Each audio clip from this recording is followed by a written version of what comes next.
আৰু সেই কাজিয়াত হাৰুণ আল ৰছিদ নামৰ আমাৰ জনগোষ্ঠীয় সদস্য হয় যুৱ ছাত্ৰ মঞ্চত এই হাৰুণ আল ৰছিদৰ যোৱাকালি মৃত্যুবৰণ হৈছে। সেই মৃত্যুবৰণ উপলক্ষে আমি আজি ইয়াত জানাজা নামাজত উপস্থিত হৈছোঁ আৰু অলপ আগতে এই হাৰুণ আল ৰছিদৰ ফেমিলিৰ সদস্যই এই বাঙালীপাৰা অঞ্চলত কিছু সময়ৰ কাৰণে ৰাস্তা ব্লক কৰিছিলে, ধৰ্ণা দিছিল।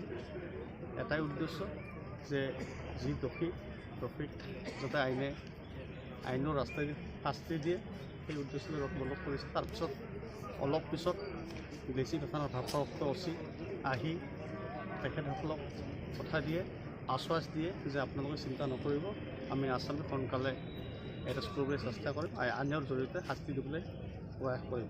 সেই উদ্দেশ্যৰে সিহঁতে ফেমিলিৰ মানুহ কথা মানি লৈ এই ৰাস্তা জাম এৰি দিয়ে আৰু এই জানাজা নামাজ আজি সকলো মানুহ উপস্থিত হৈছে। সেইখিনি আৰু ইয়াত আহত কি কৰে? আহত আনুমানিক প্ৰায় 20জনমান মানুহ হ'ব। আমি জনামতে দুটা সৈতে ক'ত আছে আহত সিহঁতে কোনোবাই হস্পিটেলত চিকিৎসা হৈ আছে, কোনোবাই গুৱাহাটীত আছে, কোনোবাই ধুবুৰীত আছে, কোনোবাই বিচিবাত আছে। আহতসকলৰ অৱস্থা কেনেকুৱা? অৱস্থা আমি শুনামতে 2-3জন অৱস্থা সংকটজনকে আৰু কিছুমান অলপ ভাল পাইছে, কিছুমানৰ মূৰ ফাটিছে, কিছুমানৰ হাত ভাঙিছে। মূলতঃ কি মানে কমিটিৰ মানে পদক লৈ খোৱা কামৰা নেকি? হয়, যিখিনি আমি পালোঁ আৰু মানে দুৰ্যোগৰ কথা বহুত দুখ লাগে। এনেকুৱা হ'ব নালাগিছিলে। আমাৰ মাজতে নিজৰ ভিতৰত ভাই ককাইৰ মাজত এই কমিটিক লৈ এটা ধৰ্মীয় অনুষ্ঠান লৈ বহুত দুখৰ কথা। অলপ মানে লাজৰ কথাই হৈছে, এটা ধৰ্মীয় অনুষ্ঠানত য'ত এনেকুৱা এটা গণ্ডগোল হ'ল বা যি নহওক, আইনৰ ব্যৱস্থা ল'ব, দোষী কোনো হাৰি যাব নোৱাৰে। আমি যিমান পাৰোঁ সোনকালে কৰিম।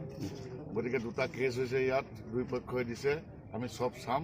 এতিয়া আপোনালোকৰ নীতি নিয়মখিনি কৰি এই মানে বডিটো সৎকাৰ কৰক নিয়মমতে দেই। ইমানে থেংক ইউ স্যাৰ। মুছলমান ভাইসকল, আজি আমৰা এনেকুৱা এটা শুনিক্ষণত উপস্থিত হৈছোঁ, হয়তো এইটো আপোনালোকে সকলোৱে অৱগত। ইয়াতকৈ আৰু ঘৃণনীয়, অশোভনীয় আৰু দুখজনক ঘটনা হয়তো কোনো ঠাইত হোৱা নাছিল। আজি দুৰ্ভাগ্যবশত যোৱা শুক্ৰবাৰৰ দিনা এটা ধৰ্মীয় অনুষ্ঠানত আমাৰ মুছলমান ভাইসকলৰ যি পবিত্ৰ মছজিদ, সেই মছজিদখনত আজি আমি নিজৰ মাজতেই ভাতৃঘাতী সংঘৰ্ষ হৈ আমাৰ এজন যুৱ ভাতিজা বুলিয়ে ক'ম, তেখেতক আজি আমি হেৰিব লগা হ'ল। শ্ৰদ্ধাৰ ৰাইজ, আমি যাতে এনেকুৱা ঘটনা পুনৰাবৃত্তি নকৰোঁ, আজিৰ আমাৰ এই শ্বেতযাত্ৰাৰ যাত্ৰীৰ সন্মুখত সকলোৱে একত্ৰিতভাৱে থিয় হৈ সংকল্পবদ্ধ হ'ব লাগে, যাতে আমাৰ হতুৱাই এনেকুৱা সমাজৰ আৰু ঘৃণনীয় কামবোৰ নহয়। আমি এইটো শিক্ষণীয় দিশ হিচাপে আজি গণ্য কৰিব লাগিব। শ্ৰদ্ধাৰ ৰাইজ, তেখেত এজন সঁচাকৈয়ে ভাল যুৱ আছিল। তেখেতে এজন সমাজৰ সৈনিক আছিলে, কৰ্মী আছিলে। তেখেতৰ মা দেউতাকো আমি সকলোৱে জানি পাওঁ। মৰহুম জনাব উমৰ আলী মুন্সী, তেখেত মাষ্টৰ আছিল। তেখেতৰ সুযোগ্য নাতি আজি মুন্টু, তেখেতৰ দেউতাকৰ নাম, তেখেতৰ কনিষ্ঠ পুত্ৰ আজি আমাৰ মাজৰ পৰা চিৰ বিদায় ল'বলগীয়া হ'ল।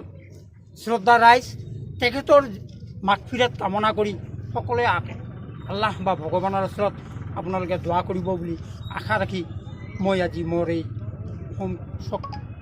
সংক্ষিপ্ত ভাষণ ইয়াতে